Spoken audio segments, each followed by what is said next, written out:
Welcome back, duelists, to Old Format Yu-Gi-Oh's 2v2 hat format tournament.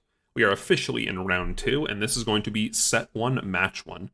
Down here in the bottom from Team Chat, we have Anto Classic, aka Anthony G, who is on Cat, versus Helmet Question Mark, a member of Team Gadget, aka Adrian, who is on Hat. So we have the Cat versus Hat matchup.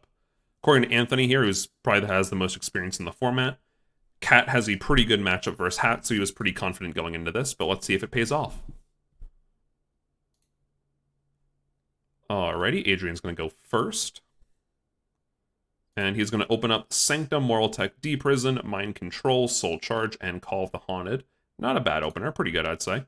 You have the Sanctum and then Call of the Haunted to combo off of it later, so not too bad. Also, you have just Sanctum into Beagle Tech to pop Moral Tech, so we like that.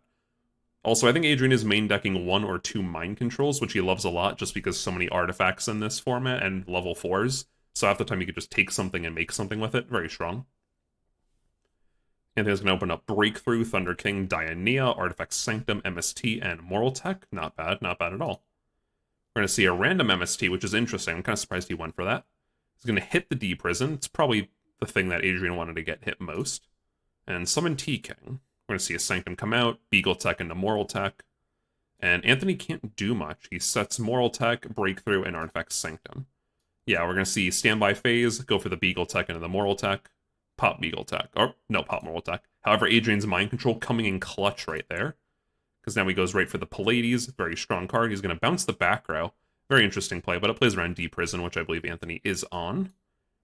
Beats over Moral Tech, and sets a Beagle Tech. So not much right now on the back row, besides Call of the Haunted does have the combo of Bring Back Moral Tech, pop a card.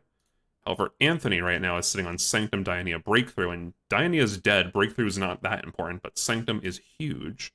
Anthony's going to end up sitting the 3 cards in his hand, end of phase, Pallades is just going to bounce the monster, go for Call of the Haunted, get double Beagle Tech, pretty strong. Artifact Sanctum, though, is going to pop one of them to prevent a rank 5. Adrian's going to beat over the Moral Tech and go for Pallades, or sorry, not Pallades, Ptolemy M7. Very cool card. You can overlay it over a Constellar monster. Very strong, because it has a very good effect of detaching one, targeting a monster on the field or in the grave, and returning it to hand. So, very strong effect. However, if you summon it in this unique way, you can't use it the turn it's summoned, so he has to wait a turn for it. However, Anthony rips a Breakthrough skill, which doesn't do much, so he's just going to sit on double Breakthrough and Dianea. Adrian's going to go for the M7. He lets it happen. No need to really break through that. And Adrian's going to draw Bottomless, which is pretty strong right now. Ooh, Anthony ripping a Soul Charge. We like that. However, into the Bottomless sucks for Anthony because it's 3k life and you get all those monsters banished. Set Dianea.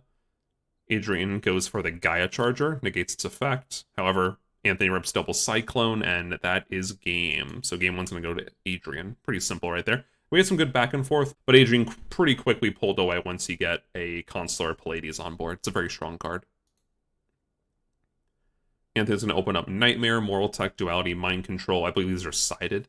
Dark Hole and Beagle Tech. It's not an amazing opener. Can Duality fix it? Ooh, not even ripping another trap card, but Ignition and Moral Tech, Beagle Tech is pretty good, I would say. Anthony's going to end up setting the Moral Tech, Nightmare, Ignition, and Beagle Tech. Pretty strong. Adrian's going to end up opening D-Prison, Moral Tech, Sanctum, pretty good. Solemn Warning, Ignition, Dianea. This is a pretty solid hand. Minus if Dianea was a Murmula, you'd be in there. Let's see what he does. I think he's just going to set 5. Yep, set 5. Solid play there. We like that. Anthony's going to draw Call of the Haunted and pass. Dianea comes down, goes in for damage. We're going to see Ignition, Beagle Tech, Moral Tech pop the Dianea. And Ignition's going to set the Moral Tech. I was wondering, that got a bit delayed. You should be doing that first, I believe. Gonna get in for some damage. Adrian's gonna let it happen. Oh no, he'll D-Prison the Moral Tech. Murmelo comes down, gets warninged, and we're gonna see a set Call of the Haunted, which gets ignitioned.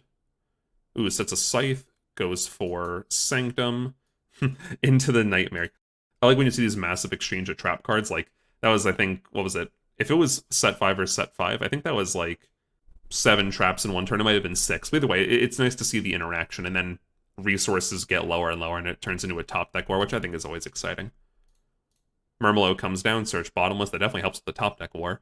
Beat over Beagle Tech. And Anthony's left on Beagle Tech, Moral Tech, Dark Hole, Mind Control. Nothing amazing here. Set Torrential. Ooh, Ignition is drawn. That's very strong. We're going to see the standard combo play. We're going to see double Moral Tech pop off, though. Into the Torrential, though. Ooh, strong play. And Adrian now has a debunk as well. Okay. We're going to see Soul Charge come out. We're going to see Murmillo, when it gets Special Summon, hit the Bottomless Trap Hole. There's no point in chaining it, because Murmillo cannot be affected by Hole Trap cards, and the Beagle Tech's up under 1500. Pallades comes out. We are going to see Dionea affect Summon Dionea, which temporarily sets that Bottomless. Okay, no. He's going for Shark Knight, which gets bounced, and then we see the Soul Charge from Adrian. Very strong play. Second Shark Knight. Take that Pallades, and we have a Beagle Tech in defense, which is nice.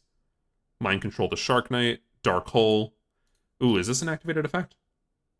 Oh, it's you can. I did not know that. I thought it was mandatory. So he Mind Controls the Honor Arc, and then Dark Holes so it can't be stopped. Ooh, we see Adrian with the Dark Hole, also useless. Now it's just who draws a monster, really. Card is going to draw 2. Pretty strong here. Ooh, Murmillo comes down, though, and Anthony has nothing to stop it besides this Sanctum, which I don't even think it has targets, because it's Moral Tech.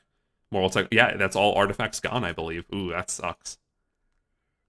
Let's see, sets 5. Ooh, Dionea and Murmillo is very strong. It's going to hit the Nightmare. Can't activate, well, you can activate, but it doesn't really matter because Dionea's not affected by trap cards. We go into the Giant Hand, gets Mind Controlled, swing for game. Oh, they're going to reveal everything. Perfect. I love when they do that. This one was actually pretty even. I'm honestly surprised that Hat took it in the end. I mean, the namesake of the format, granted, but Anthony tells me a lot just being a part of the Hat community that Cat is typically the better version of it now, at least in Format Library and the Hat Discord, it kind of keeps topping. So, definitely an upset. So that was round 2, set 1, match 1. And it's looking like Team Gadge is going to go up 1 match against Team Chat. Tune in tomorrow for the next match, where we're going to have Chris P versus Eric. Remember to like, comment, subscribe, and have a good one, duelists.